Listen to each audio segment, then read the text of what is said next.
Loud speaker में आज सबसे पहले बात करेंगे चरणदास महंत की, जिन्होंने भाषा की सारी मर्यादाएं तोड़ दी। पीएम मोदी के बारे में पीठ पीछे भी शायद कोई ऐसी भावना नहीं रखता होगा जो छत्तीसगढ़ के नेता की है। नेता प्रतिपक्ष चरणदास महंत ने अपने एक बयान से खूब सुर्खियां तो बटोरी हैं, लेकिन विवादों में भी घिर गए वो। उन्होंने कहा कि पीएम मोदी का मूड यानी सिर फोड़ने वाला आदमी चाहिए। ये आदमी भूपेश बघेल हो सकते हैं, देवेंद्र यादव हो सकते हैं। चरणदास महंत ने कहा कि उन्हें जिताकर दिल्ली भेजिए। सुनिए आप कि किस तरह एक बयान ये बवाल मचा रहा है। रिपोर्ट देखें। लोकसभा चुनाव जीतने की ये कैसी होड़ मची है। कांग्रेस नेता अपना आपा खो बैठ पीएम मोदी के लिए विवादित बयान देने से भी हिचकिचा नहीं रहे हैं।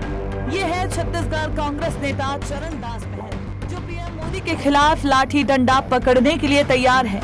कह रहे हैं कि उन्हें पीएम का सिर फोड़ने के लिए आदमी चाहिए। नरेंद्र मोदी के खिलाफ अगर कोई लाठी धर के खड़े हो सकते तो तुम्हारे सांसद खड़े हो सकते, बाकी मन सीधवा स्वाद हुए और देवेंद्र भी खड़े हो सकते हैं। शिव लाठी धरे नहीं सके, गाड़ी दे सके। हम अल्लाह लाठी धरैया आदमी चाहिए, नरेंद्र मोदी के मूड फोड़ैया आदमी चाहिए, और रात दिन तंग करके यहाँ ले चीन भेजने वाला आदमी चाहिए। उनके इस विवादित बयान के बाद सियासत में मानो भूचाल आ गया। बीजेपी जमकर हमलावर हुई। छत्तीसगढ़ के डिप्टी सीएम विजय शर्मा ने कहा कि पीएम पर जब भी ऐसे विवादित बयान आए, पीएम का व्यक्तित्व और निखर कर सामने आया है। मोदी जी के चरण छूने के लिए भी इनको 100 बार सोचना पड़ जाएगा। और ये जो बात कह रहे हैं, इस तरह से ही अनर्गल ऊल जरूल बातें पहले भी मोदी जी के बारे में कही गई, और हर बार इन बयानों के बाद मोदी जी का व्यक्तित्व निखर कर सामने आया है। छत्तीसगढ़ के उप मुख्यमंत्री अरुण साव ने इसे कांग्रेस की हार का डर और बौखलाहट बताया। डॉक्टर चरणदास महंत जी का बयान बौखलाहट में, झल्लाहट में, और कांग्रेस की आज जो दुर्दशा हो रही है, भगदड़ मची है कांग्रेस में। चारों तरफ लोग कांग्रेस छोड़कर जा रहे हैं। पराजय का भय है। जनता इन्हें दुत्कार कर भगा रही है, और इसलिए ये बौखलाहट में दिया गया बयान है, और इसका खामियाजा कांग्रेस पार्टी को भोगना पड़ेगा कि ये भाषा उनके नेताओं की है। वहीं छत्तीसगढ़ के मंत्री टंकराम वर्मा ने भी चरणदास महंत पर निशाना साधा और कहा कि उन्हें अपने बयान पर माफी मांगनी चाहिए। पगला गए हैं लोग। देश के यशस्वी प्रधानमंत्री हैं, विश्व के सबसे लोकप्रिय नेता हैं, उनके बारे में इस तरह का कथन करना बहुत ही गलत है, अशोभनीय है। उनको ऐसा कथन नहीं करना चाहिए। बीजेपी प्रदेश प्रभारी नितिन नवीन ने कहा कि जनता इसका जवाब देगी। जिस तरह का ओछी बयान और मर्यादित बयान दिया है यहाँ के नेता चरणदास महंत जी ने और कांग्रेस के नेताओं ने, अब जनता, छत्तीसगढ़ की जनता उनको सबक सिखाएगी। केवल बीजेपी ही नहीं, खुद कांग्रेस नेता चरणदास महंत के इस विवादित बयान का समर्थन नहीं कर रहे हैं।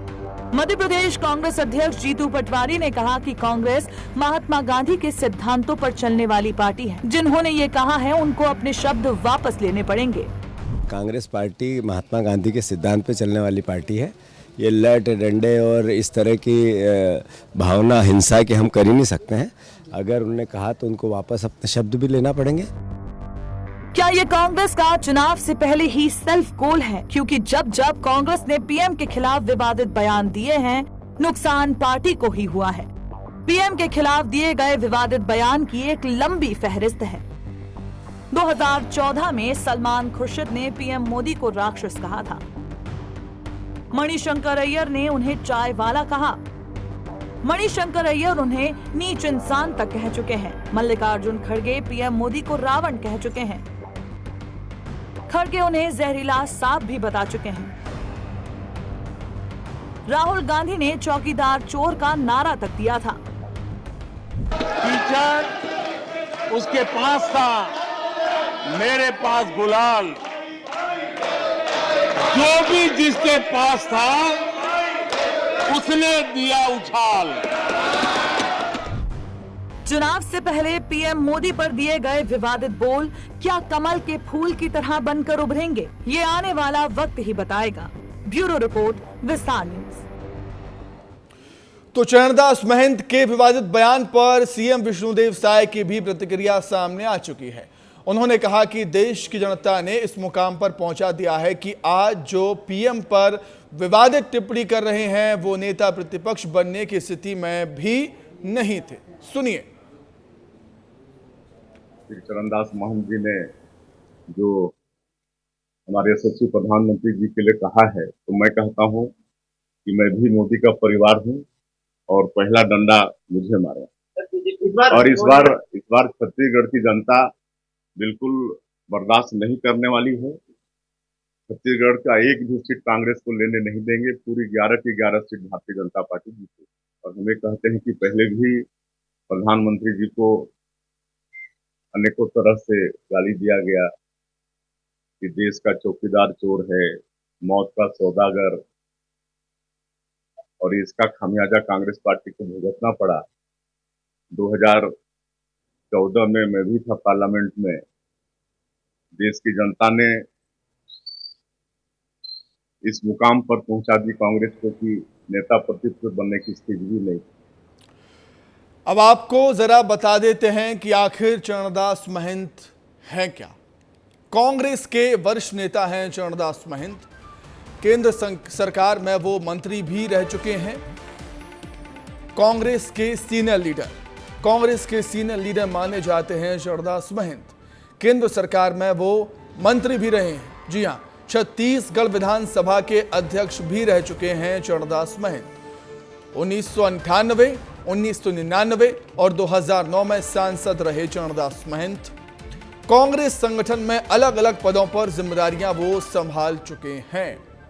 लेखक के रूप में भी महंत की अलग पहचान है। जी हां, लेखक के रूप में भी पहचाने जाते हैं चरणदास महंत, जिन्होंने प्रधानमंत्री नरेंद्र मोदी को लेकर आज एक विवादित बयान दे दिया है, जिसकी छत्तीसगढ़ ही नहीं पूरे देश में चर्चा हो रही है और कांग्रेस पार्टी भी उन्हें घेरने लगी है। अब जी हां, बीजेपी तो घेर ही रही है, अपने ही घर में चरणदास महंत घिरते हुए नजर आ रहे हैं। मीडिया ने उनसे बातचीत करने की कोशिश की, लेकिन मीडिया के सामने वो नहीं आ रहे। आएंगे कैसे, क्या बोलेंगे।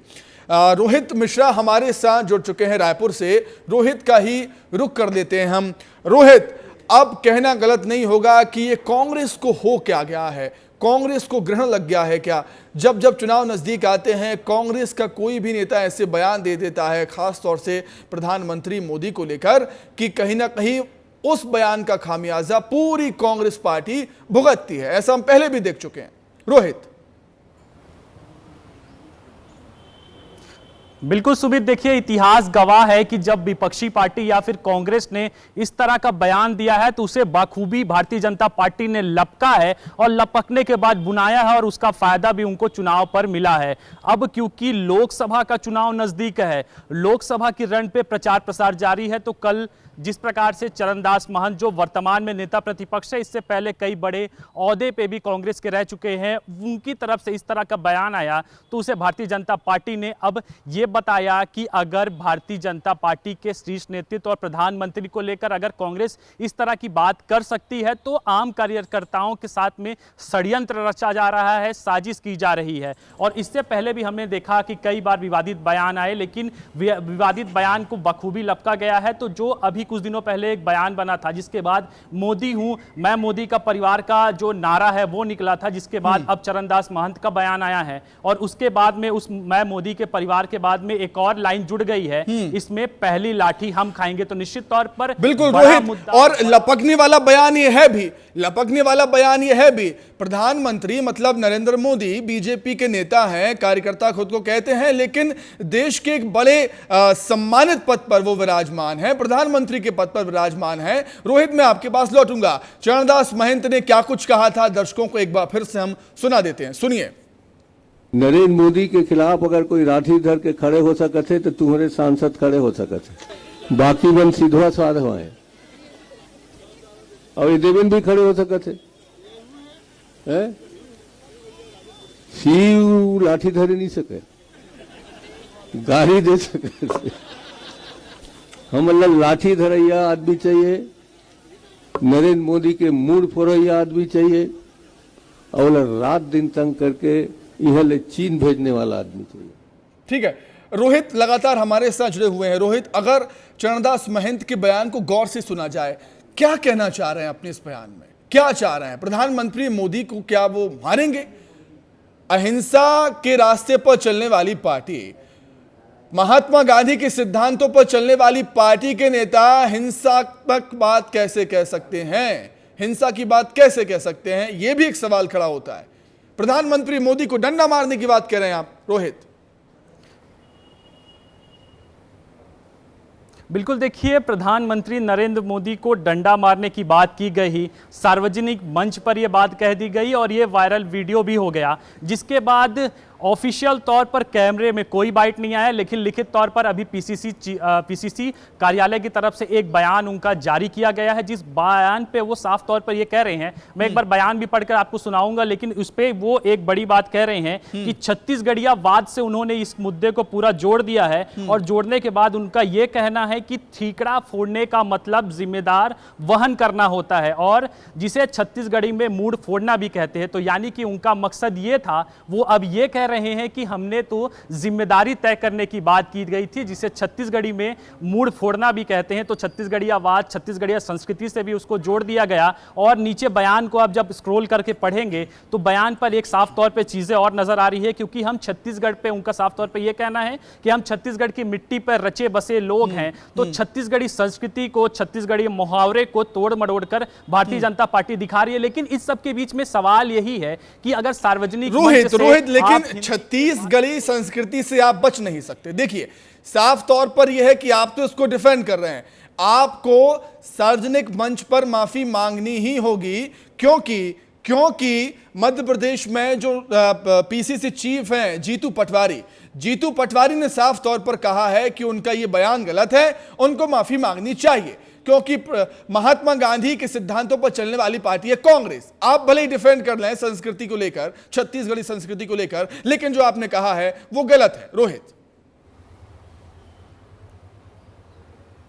बिल्कुल, देखिए, आपत्तिजनक ये बयान है, और प्रधानमंत्री जो देश का सर्वोच्च नेता है और पूरे देश का प्रधानमंत्री है, वो चरणदास महंत का भी प्रधानमंत्री हैं, तो ऐसे में उनकी तरफ को उनको इस तरह का बयान देना, डिफेंड तो आप कर रहे हैं, लेकिन इसके पीछे में जिस प्रकार से जीतू पटवारी का बयान आया, उन्होंने कहा कि हम महात्मा गांधी की जो है वो सिद्धांतों पे चलने वाले लोग हैं। और इससे पूर्व में एक वाकया और बता देता हूं आपको सुमित, कि आज राजधानी रायपुर के स्टेशन के सामने जो रायपुर लोकसभा के प्रत्याशी है विकास उपाध्याय, वो गांधी की तस्वीर लेकर बैठे हुए हैं और साफ तौर पे ये कह रहे हैं कि हम महात्मा गांधी के सिद्धांतों पर चलने वाली पार्टी है, और लगातार हम लोगों की जनता की एक बात और ये बयान दिया चरणदास महंत ने, छत्तीसगढ़ के नेता हैं, एमपी तक बात पहुंच गई, एमपी में जीतू पटवारी ने कह दिया बयान गलत है, माफी मांग लेनी चाहिए। लेकिन छत्तीसगढ़ कांग्रेस नेता की तरफ से ऐसा कोई बयान सामने नहीं आया। कोई प्रतिक्रिया आई क्या छत्तीसगढ़ की और कोई से नेता की इस बयान को लेकर कांग्रेस के?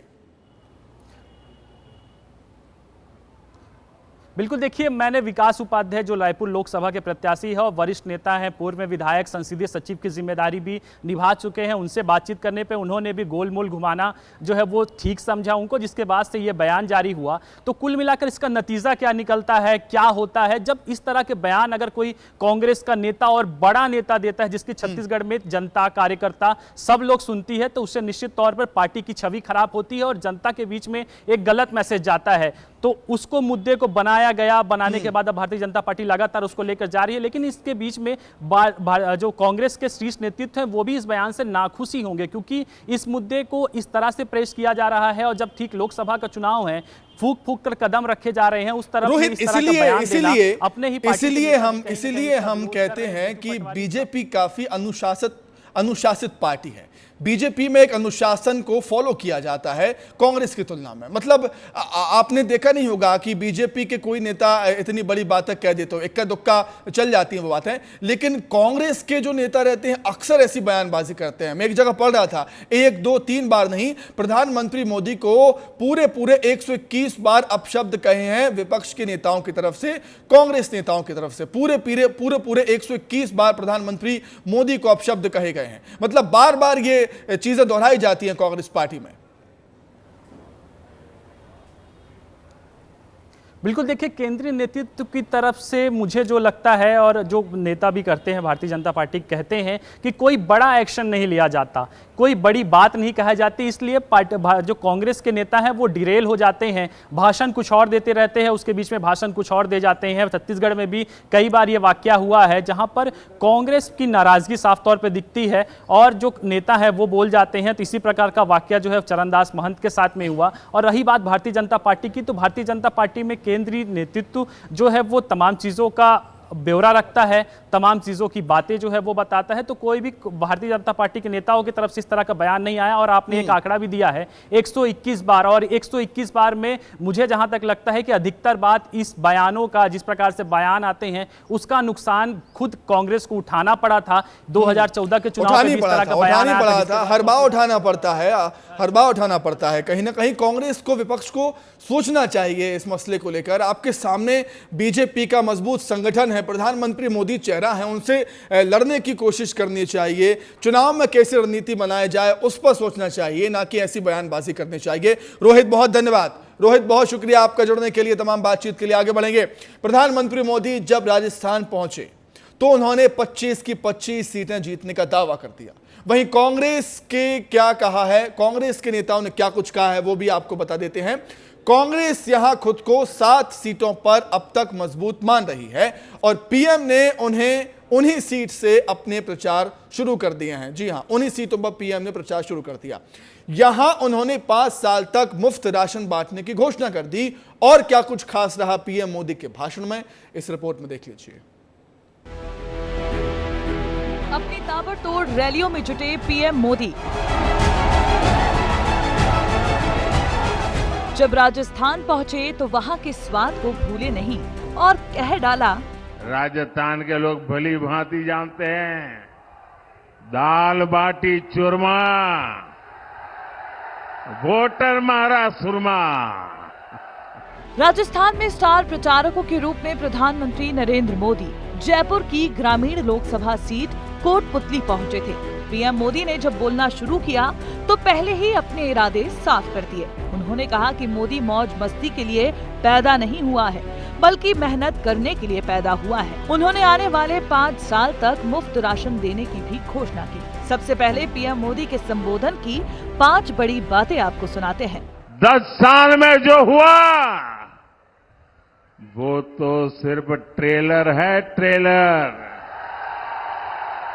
अभी तो बहुत कुछ करना है। मैं कहता हूं भ्रष्टाचार हटाओ, वो कहते हैं भ्रष्टाचारी बचाओ। आज देश में बीजेपी का मतलब है विकास और समाधान, लेकिन कांग्रेस का मतलब है देश की हर बीमारी की जड़। 2019 में मेरी राजस्थान की पहली चुनावी सभा भी ढूंढाड़ से ही शुरू हुई थी। 2024 में भी राजस्थान 25 की 25 सीटें देने का फैसला कर चुका है। जिस दम से पीएम मोदी ने 25 की 25 सीटें जीतने का दावा किया है, उससे ये साफ है कि राजस्थान में भी कांग्रेस की राह आसान नहीं है। कांग्रेस राजस्थान की 7 सीटों पर खुद को मजबूत मान रही है। इनमें सीकर, चुरू, झुंझुनू, बाड़मेर, दौसा, भरतपुर और कोटा लोकसभा सीट शामिल है। पिछले 2 लोकसभा चुनाव में कांग्रेस का 1 सीट पर भी खाता नहीं खुला था। अब इस बार के चुनाव में क्या इन 7 सीटों पर कांग्रेस की रणनीति काम आएगी, या फिर पीएम का 25 सीटों पर कमल खिलने का दावा हकीकत बनकर उभरेगा? ये राजस्थान की जनता ही तय करेगी। ब्यूरो रिपोर्ट, विस्तार न्यूज। अब बात कर देते हैं शिवराज सिंह चौहान की। मध्य प्रदेश के पूर्व मुख्यमंत्री कह रहे हैं कि जनता ही उनकी भगवान है। विदिशा से लोकसभा प्रत्याशी शिवराज सिंह चौहान ने विस्तार न्यूज से खास बातचीत की है। क्या कुछ कहा उन्होंने, सुनिए।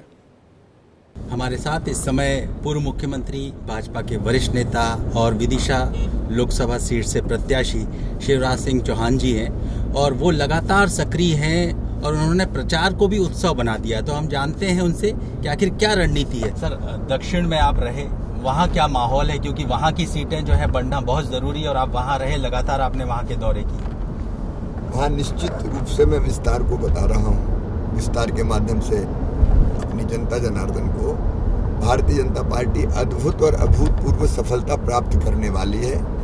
मोदी जी की लोकप्रियता शिखर पर है।